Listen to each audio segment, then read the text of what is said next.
Well, Donald Trump staying on message today, sticking to the economy and sticking it to the current administration. 1 in 5 American households do not have a single member in the labor force, not a single member of a household. These are the real unemployment numbers. The 5% figure is one of the biggest hoaxes in American modern politics. The former presidential candidate, Dr. Ben Carson, who says today's message on taxes and the economy will help Donald Trump win the election. Ben, were you happy with the way it was presented? I was very happy. I thought he did a masterful job, stayed on point, on topics. These are the things that really concern the American people. Those are the reasons that he had so much traction with so many across the country. And if he can stay with those issues, I don't think Hillary has anything that even comes close to being on par with this. No, what I think is when I look at these two tax policies, one essentially is saying, hey, we have faith in the American people. You've earned the money. You get to go out and spend it the way you want. The other one says, let us take care of the American public. Let us tax all of you guys, particularly the ones who've done better than the rest. And we'll do the work for you. We'll take care of you. I mean, it seems to be those seem to be the choices. Well, you know, if we look back at America and you look at America's heyday, you know, how did we get to be the world economic power so quickly? From our beginnings, it took us less than 100 years to become the pinnacle nation in the world in terms of economy because we allowed people to do things. We did not disincentivize them. And as a result of that, our government did okay too, because when the people are doing well, they generate a lot of wealth and the government gets a percentage of that.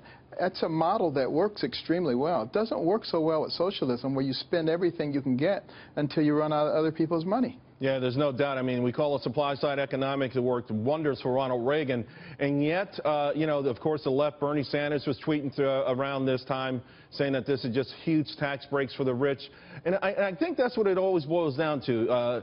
Politics of envy, sort of, hey, you know, this guy's making more than you, rather than politics of you can pull yourself up by the bootstraps.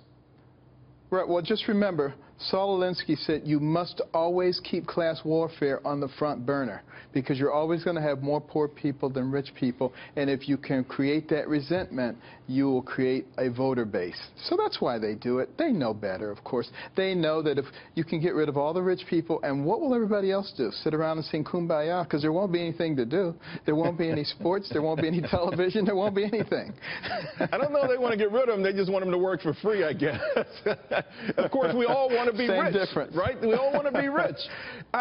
Well, of course, the American dream. You know, you work hard, you live by the rules, and you do well, and that's great. It worked for me. It worked for you. You know what else I think, and this is something I really think about you on. You've had to have an influence. He talked over and over again about school choice. And the ability of parents to be able to allow their kids, because isn't that the true key to economic freedom? You know, a combination of a good education and a great work ethic, and with America as the backdrop, you can go anywhere you want. Yeah, well, you know, I've had many conversations with Donald Trump about that, and he feels extremely strongly about this. He's not just talking about this, recognizing that it doesn't matter what your background is. If you get a good education, you write your own ticket.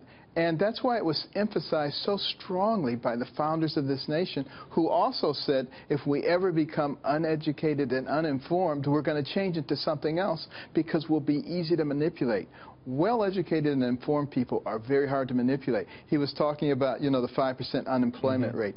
You know, people who are not informed and educated, they say, oh, wow, isn't that great?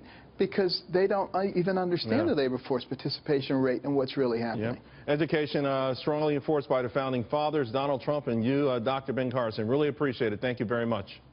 Thank you, Charles.